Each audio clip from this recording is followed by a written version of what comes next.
Olá, minha gente, tudo bem? Esperamos que sim. Afinal de contas, continuamos a conviver com um quadro que a gente não imaginava até pouco tempo atrás e que vamos provavelmente conviver ainda com mais um bom tempo. Mas vamos vivendo. O programa de hoje quer fazer uma análise, um comparativo entre coronavírus e economia. Afinal de contas, que prejuízos, que consequências, o que aconteceu, o que irá acontecer a partir de agora e que mudanças realmente irão ocorrer a partir de agora. Para isso nós contamos com a presença do professor Luciano Alves dos Santos, que já há outras oportunidades nos brindou com a sua presença aqui com informações esclarecedoras a respeito disso. Bem-vindo, professor. Muito obrigado. Agora, por uma situação nova, né, a gente não imaginava, naquelas entrevistas anteriores que a gente fez, não imaginávamos que tão rapidamente iríamos conversar a respeito de um assunto tão importante, tão dramático como a gente está vivendo nesse momento. Enfim, professor, qual é o quadro que a gente pode desenhar no momento quando se fala em economia? Sim. Em economia, nós temos uma situação que é muito interessante agora, porque nós não vamos ter a mesma situação econômica que nós tínhamos, por exemplo, em janeiro desse ano, né? Por um bom tempo. Nós temos uma economia agora, né, em crise, né, por conta do coronavírus, né, como todo mundo está sabendo, né? Ela afeta algumas economias para o bem e outras economias para o mal, né? Algumas economias são afetadas por bem, como é o caso, por exemplo, do delivery, das entregas, empresas que trabalham com sistemas de internet, videoconferências, né? Essas empresas estão crescendo, né? Ao ponto que as empresas do nosso comércio tradicional estão sofrendo muito com essa situação, porque tivemos de portas fechadas por muito tempo, algumas empresas, algumas atividades ainda estão de portas fechadas, né, com essa perspectiva de retorno, né, um pouco próximo, não se sabe quando, né, se fala em algumas atividades já retorno agora no próximo dia 15, né, em torno disso. Em São Paulo já se fala em abertura do comércio, em determinadas situações no dia 11 de maio, né, mas aí também com afetação, por exemplo, do Dia das Mães, que é uma das principais datas no comércio, né, no Brasil. Em São Paulo esteve se cogitando de passar o Dia das Mães para o final de agosto, por exemplo, para não se perder essa data do comércio. Então é uma situação muito interessante, porque as pessoas estão tentando ser criativas nesse momento, né, se adaptar a uma situação nova de vida, mas tem alguns negócios que não permitem essa readaptação, né, e isso vai ser uma situação muito triste, né? Vai haver muita perda de emprego, vai haver muito fechamento de negócios que já estão ocorrendo. E até eu falava com o professor Aldecir, logo no início da pandemia, quando estávamos aí nas aulas presenciais. Nosso coordenador de Ciências Contábeis, que nós íamos ter muito mais falidos do que falecidos. E é o que está ocorrendo. Sim. E, professor, alguma chance de recuperação destes postos de trabalho, destas organizações, que é o que se deseja? Sim. Eu tenho falado com os alunos nas aulas de Direito do Trabalho, né, que a sociedade está se reinventando. Já se fala, os futurologistas, né, pessoas que estudam o futuro do direito do trabalho, já falam que em torno de 20 anos, mais de 50% dos empregos que hoje a gente conhece não vão mais existir, porque vão se transformar. Então, assim, as pessoas que forem muito qualificadas tenderão a ter espaço sempre no mercado de trabalho, né? As pessoas que se reinventarem, né, que aprenderem outras situações, e muita gente vai viver de bico, né, vai viver fazendo aquelas coisas, né, que dá um dinheiro agora, não dá um dinheiro amanhã, e a gente está vendo isso nessa situação da pandemia. Isso se agravou, e esse futuro, né, se adiantou com essa situação da pandemia. Então nós vemos profissionais hoje ganhando muito dinheiro, né, trabalhando das suas casas, fazendo o que estavam fazendo anteriormente, às vezes, né, com mais rendimentos. Nós temos visto os artistas migrando, né, dos shows, né, que tinham as aglomerações, para as lives, né.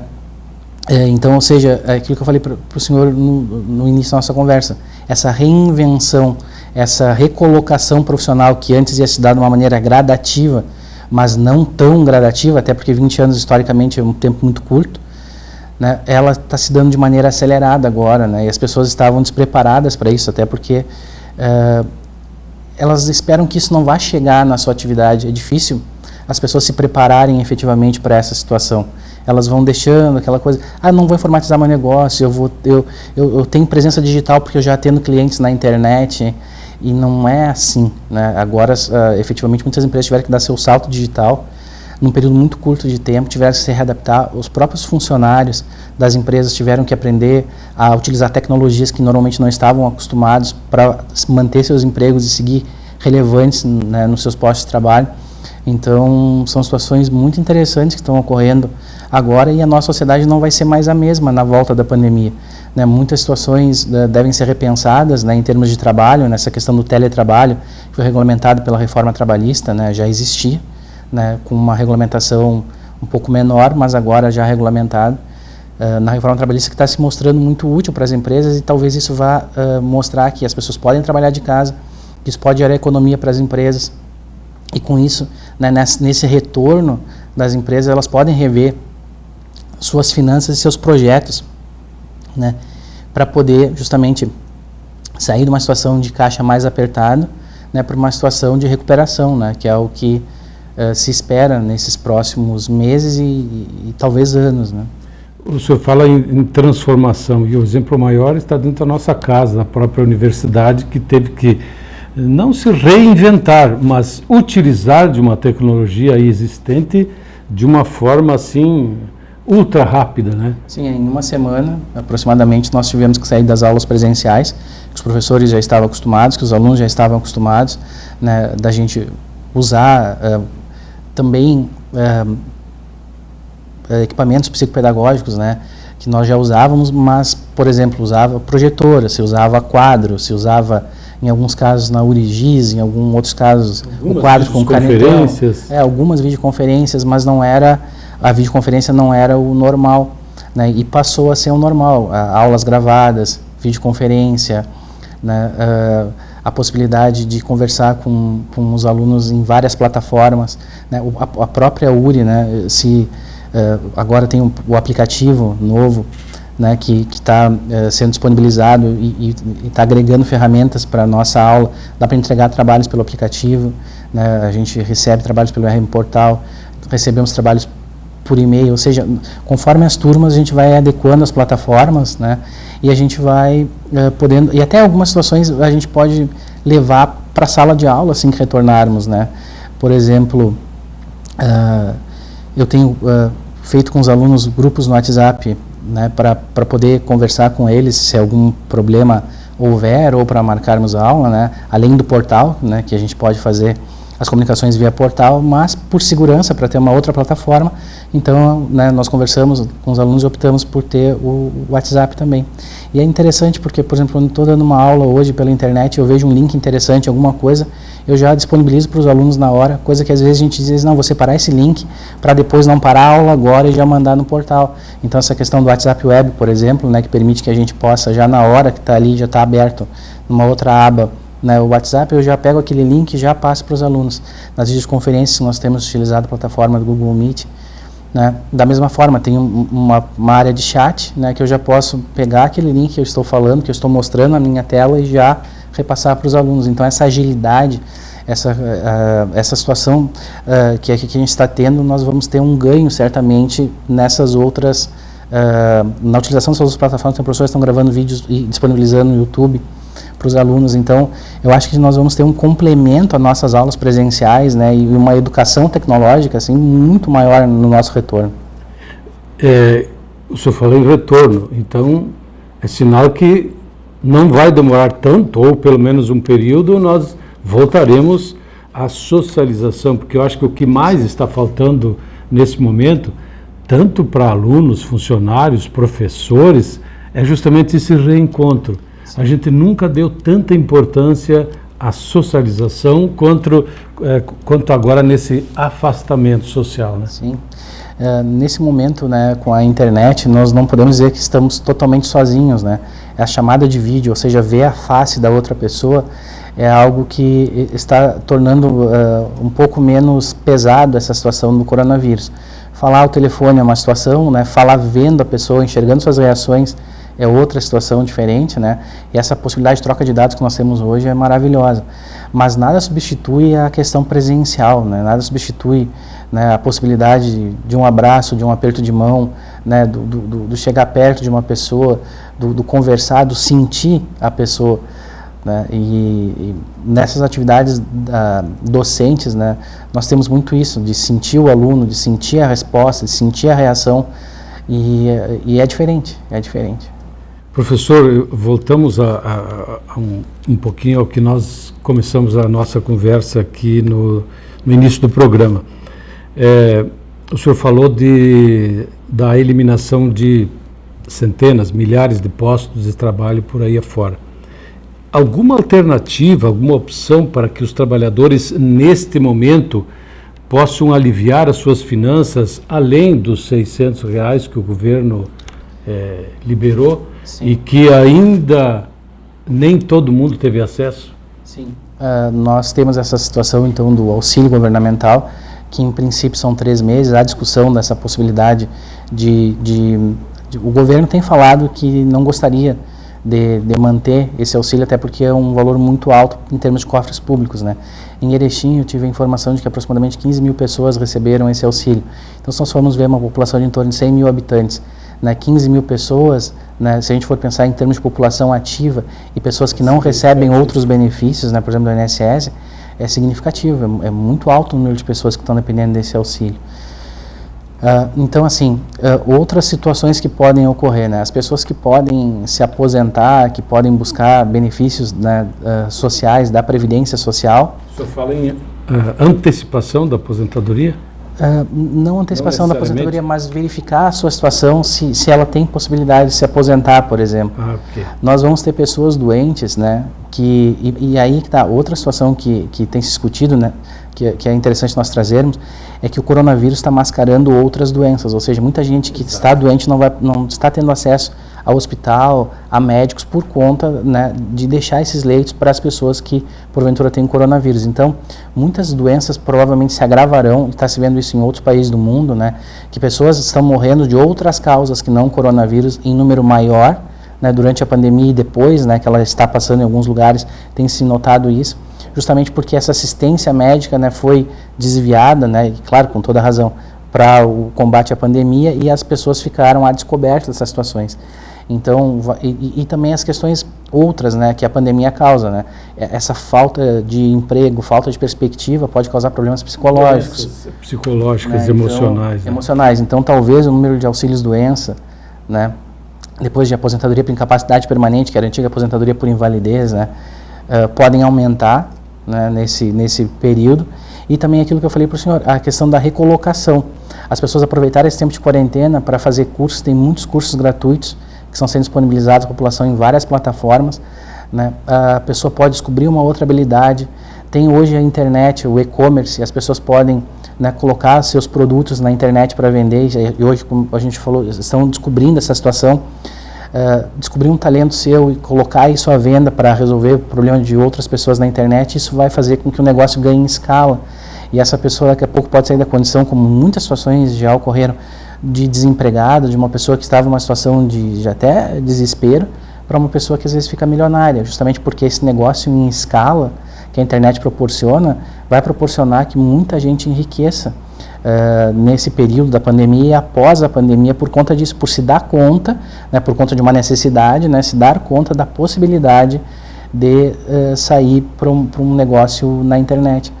Aconteceu isso, as pandemias trazem isso. A pandemia do SARS, por exemplo, na China, né, criou o maior e-commerce que a China tem hoje, que é o Taobao, né, criou, né, e pôde alavancar o Alibaba, né, que é um site de compras da China. Então, essas situações, como nós estávamos conversando, faz com que as pessoas se reinventem, descubram novas possibilidades de ganho de dinheiro, né, e também, né, possam se recolocar. Então, as pessoas que puderem fazer isso, né, alavancar seus negócios via internet, né, sugiro que façam, e as pessoas que puderem também se reinventar nesse sentido de fazer cursos, de se aprimorar, de crescer. E a universidade agora, vai ter um papel fundamental nisso. A formação que nós podemos fornecer via curso de extensão, ou seja, atualizações para as pessoas, para os profissionais que já estão no mercado. Via cursos, né, a pessoa quer trocar de área, por exemplo, porque quer partir para uma outra área, porque a área que eu estava agora não está dando mais dinheiro. Então, nós teríamos, né, nós que trabalhamos com educação, um papel fundamental para essa reinvenção e readequação social. É a orientação adequada para cada tipo de função, né? Porque Sim. nem sempre bom, vou abrir um negócio aí, seja o que Deus quiser. Não, isso também requer muito cuidado. Sim. Seja na gestão, seja no aspecto financeiro, a tecnologia mais adequada para aplicar nesse sentido. Acho que tudo isso é importante analisar antes de uma iniciativa que não se torne mal sucedida. Não, né? com certeza, né? Por isso que eu falo da educação como principal forma de nós sairmos dessa crise, né? Justamente por isso, né? A URI vai ser importantíssima para o Alto Uruguai, como tem sido nesses anos todos, né? Nessa situação de fornecer, como já fornece, cursos ótimos de pós-graduação, cursos ótimos de extensão, né? Cursos com profissionais qualificados na graduação também. Até os próprios cursos EAD também, são várias EAD, oportunidades, com certeza, inclusive tecnólogos, que podem auxiliar justamente nesse sentido, né? Sim. Professor, um outro aspecto, aquela pessoa, conforme o senhor já mencionou também, este é o momento assim de gargalo. Bom, eu preciso de um recurso imediato até pensar numa alternativa assim mais duradoura. Eu posso buscar, por exemplo, algum recurso disponível do FGTS ou algo semelhante? Sim. Tenho direito? Sim, o FGTS tem os saques, né, por aniversário, né, que já estavam sendo feitos antes e que se mantém agora. Está estudando possibilidades de se aumentar esses saques do FGTS nesse momento. Muita gente vai ter acesso por conta da questão do desemprego, né, terá acesso ao seu fundo de garantia, mas a gente tem que ter um cuidado em relação a esse dinheiro, né, porque esse dinheiro é uma poupança, né, e é um valor que a maioria das pessoas não tem um valor muito grande no fundo de garantia, é a nossa realidade no Brasil. Então, a gente tem que ter muito cuidado como vai gastar essa poupança, como vai gastar esse fundo. É bem provável que nós tenhamos alguns outros ajustes. Por exemplo, as empresas estão tendo acesso a empréstimos, né, sem IOF. Então, as empresas já estão pedindo, né, que se possa fazer para garantir os salários dos funcionários. Tem essa possibilidade também da suspensão dos contratos, né, que é uma possibilidade também de suspender os contratos de trabalho para que se possam manter os empregos, né, se dá garantia de emprego no mesmo período da suspensão. Se o contrato ficou suspenso 30 dias, né, o emprego obrigatoriamente no retorno tem que ser mantido por pelo menos mais 30 dias. Então, pelo lado empresarial, está se tentando fazer isso para essa manutenção dos empregos, e as pessoas que estão desempregadas, elas vão ter acesso mais a essa situação da assistência, né, social, né, benefícios assistenciais do governo, né, distribuição de cestas básicas pela prefeitura, que normalmente é o que ocorre, e também a gente tem notado muita ajuda das pessoas, né, empresários, as pessoas da comunidade, a mobilização social também está funcionando muito nesse momento. É o chamado terceiro setor, né? Sim. Que nunca esteve tão atuante como nos tempos atuais. São esportistas, empresários, uma série de outras profissões e gente bem-sucedida que estão se conscientizando nesse momento de ajudar. E também o trabalho de formiguinha, né? Como eu digo, de cada pessoa, né?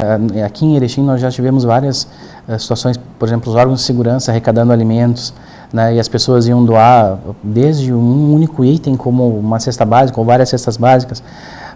Os bombeiros também recebem essas doações e as pessoas estão se acostumando a fazer isso, né? Então, a sociedade vai ter, como nós estávamos falando, se reorganizar nesse sentido. O governo vai fazer seu papel, está gastando em torno de 4,1% do PIB, né, em auxílio, o que é mais do que qualquer outra economia que na região está fazendo isso. É mais que a Argentina, mais que o Uruguai, mais que o Paraguai, mais que os países todos da América Latina. Mas o Brasil é um país muito grande e o governo não vai ter fôlego para muito tempo prestar esse auxílio, até porque o governo entra e sai dinheiro, e a entrada de dinheiro está sendo afetada. né? Por quê? Porque as economias estão paralisadas, os impostos não estão sendo arrecadados. Tem alguns estados que preveem uma quebra, não no mês de abril, porque foi o início ali da pandemia, ainda se tinha um pouco de caixa, mas no mês de maio, uma queda de até 50% na sua arrecadação. Né? E aí vai ter o socorro federal aos estados e aos municípios, que já está se falando, já está no Congresso, deve ser votado até, inclusive, nesse sábado. Mas, como eu falei, a sociedade vai ter que se reorganizar. Essa questão de salários, de colocações, né? Talvez nós vejamos agora o mercado se adequando para baixo em muitas profissões. Né? As pessoas, nesse primeiro momento, né, elas vão, e as empresas, né, vão pensar na sobrevivência, né, para depois promover a retomada. Professor, uma outra realidade, acho que a sua opinião nesse momento é bastante importante. Esta turbulência política no meio de uma pandemia, isso pode prejudicar ainda mais a nossa realidade? Sim, qualquer turbulência política em qualquer momento, né, é prejudicial à economia, ainda mais nessa situação agora de pandemia, onde a economia já está um pouco mais enfraquecida por essa situação. Então nós estamos vendo o dólar chegando a quase R$6, o euro passando de R$6, a bolsa caindo drasticamente, né? Primeiro por conta da pandemia e depois por conta dessas reformas, mas o mercado agora já tem sinalizado, né, nesses últimos dias um pouco de alta, um pouco de esperança, né, nessa situação. O ministro Paulo Guedes já tinha, se tinha alguns sinais de que ele poderia sair, mas agora, né, houve uma entrevista ele dizendo que não, que ele vai ficar, e isso acalmou os mercados, né? O próprio governo, né, dizendo que ele que manda na economia, né, porque existia um projeto de alavancar o Brasil novamente via obras públicas, né, que se falava que a ala militar do governo estava fazendo isso no sentido de mais o Estado mais presente, né, e a proposta que elegeu esse governo foi justamente o contrário, né, Estado mínimo, né, com pouca intervenção e mais deixar a iniciativa privada se resolver. Mas agora é o momento que nós temos que encontrar o caminho do meio, ou seja, o Estado tem que estar presente auxiliando quem precisa e fazendo seu papel, mas também, né, a iniciativa privada não pode usar o Estado como muleta para sempre. Né? Então vai chegar um momento que a iniciativa privada vai ter que caminhar sozinha. Né? De duas formas isso pode acontecer. Da forma traumática, o governo não ter mais dinheiro para ajudar e anunciar isso, olha, não tem mais como, porque nós não temos mais caixa, não temos mais reserva. E a outra é a iniciativa privada buscar o mais rápido possível soluções para depender cada vez menos do governo. Mas por que eu falo caminho do meio é importante? Porque talvez se veja que, por exemplo, a reforma tributária, que há muito tempo já se vem falando, é extremamente necessária para poder dar fôlego para as empresas, para poder dar fôlego para as pessoas. A questão da baixa da taxa de juros, né, que vem acontecendo, né, nessa hora ela é muito importante, justamente para que as pessoas possam pegar empréstimos e conseguirem, né, fazer a economia girar novamente, pagando um juros baixo, né? Por quê? Porque elas vão estar vendendo menos nesse momento, né? As vendas de várias empresas caíram 50%, 70%, 80%. Então, nós vamos ter dificuldade nessa retomada. Então, o Estado fazendo a parte dele vai ser importante, mas as pessoas, a iniciativa privada também vai ter seu papel nessa retomada, né, tendo justamente que se reinventar, cortar custos, né, ficar mais ajustada a essa nova economia. Né, não vai poder esbanjar, então as pessoas vão ter mais cuidado com os gastos de energia elétrica nas empresas, com o gasto de água, né, pensar soluções para que a gente possa gastar menos energia, pensar soluções para que se possa gastar menos, né, insumo nas produções, né, e se manter a qualidade. Então, eu acho que vai ser por aí também, né, essa questão de reengenharia interna, né, auxiliada, né, pela reengenharia de Estado. Nunca antes na história desse país, diz o ditado, foi tão importante, está sendo tão importante quanto a criatividade das pessoas, das organizações, do próprio governo, da gente mesmo, em encontrar alternativas. Né? A gente sempre meio que se acomodou e esperando a solução dos demais, mas a criatividade nunca foi tão importante como nesse momento, né, professor? Sim, com certeza. E também o sair da zona de conforto, né, que essa pandemia nos tirou da zona de conforto completamente. né? Não existe ninguém que esteja no mesmo patamar anterior. Como eu falei, tem gente que está melhor, porque já estava preparado para alguma situação desse tipo, né? O próprio Bill Gates já falava há muitos anos que nós estávamos à beira de uma pandemia, não se sabia quando, né? Então já se tinha essa noção de que em algum momento da nossa história, né, recente, teríamos alguma pandemia, né? Mas as pessoas não levavam isso muito a sério, porque aquela coisa fazia muito tempo que não acontecia. As outras pandemias que tiveram foram pandemias que ficaram controladas ou mais localizadas, né? Então pandemia global assim não se via há muito tempo, talvez desde a gripe espanhola não se tinha uma pandemia desse alcance, né?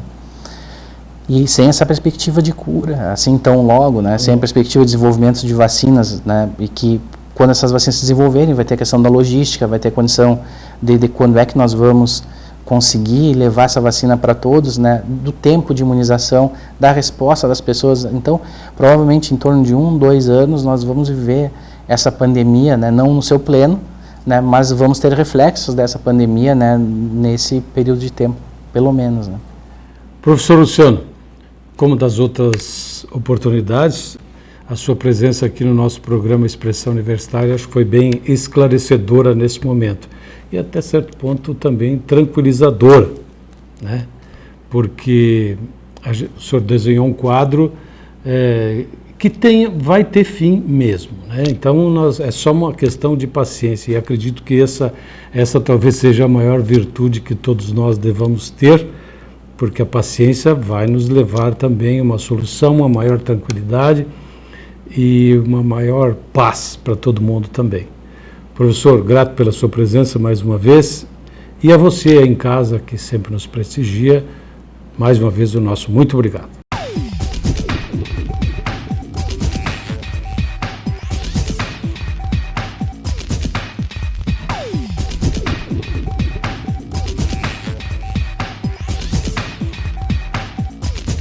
Fale a língua que seu mundo fala. Centro de Línguas URI Erechim, com apoio pedagógico da Cambridge University Press. Material didático internacional e professores com experiência no exterior. Centro de Línguas URI Erechim. Matrículas abertas.